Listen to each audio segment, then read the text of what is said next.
Hi, I'm Melanie. This is my garden Hanamai, and I'd like you to join me in all experiences, good and bad, after a very long, hot, dry summer.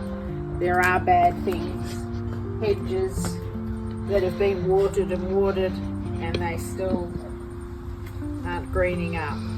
English box hedges that have been here for nearly 20 years, watered weekly, just can't handle it anymore, dying off in all sections. Try to replant them, what's the point for trying to catch up to a hedge that's 20 years old to something that's a year old?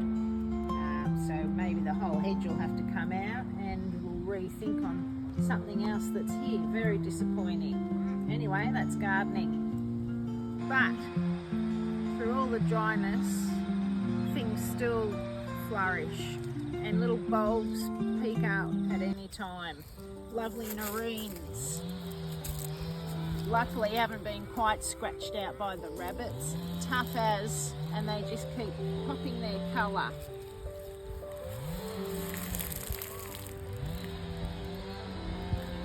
Little rock cyclamen.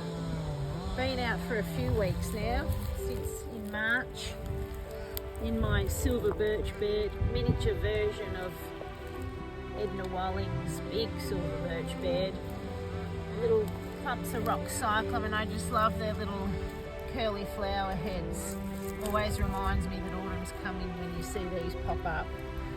Once again, watered once a week, and they're still happy to show their little faces.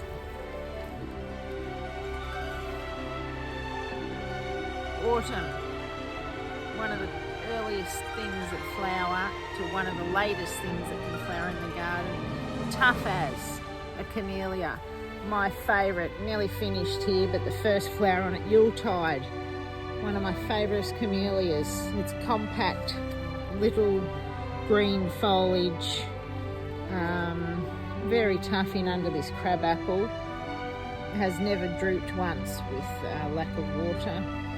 It's always happy, and camellias start flowering from now, April, even before April, end of March, right through into the start of spring. People might think that they require shade and lots of water, but really they don't. One of the toughest plants you could ever plant.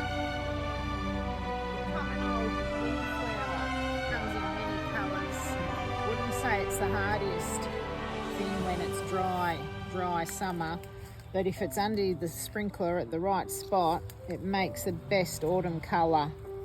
High, chop them back, very tough. While I'm standing here, I've got the sweetest little smell ever. If only I could send a smell through here, your osmanthus. Lovely sweet smell, and most of all, the other night when I came out to turn the sprinkler off, it was the strongest of an evening. Covered in there. Fairly inconspicuous, but the smell gives it away. What I'm waiting to do in the garden, for it to rain. Number one, rain and not stop. So then I will throw around any fertiliser. Wait till rose pruning time. But mostly it's really just about waiting for it to rain, because I'm sick of turning those sprinklers on and shifting sprinklers day and night. Waiting game.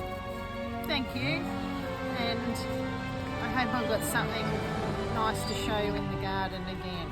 While you're still here, I just spotted another type of nerine, the little fairy nerines. Much finer little flower. Sweetest, I love them the most. Pink, and behind you here there's the white one, covered in buds. Over here at the side where it's probably the driest in the garden because of the neighbours' gum trees, but still they show their little flowers no matter what.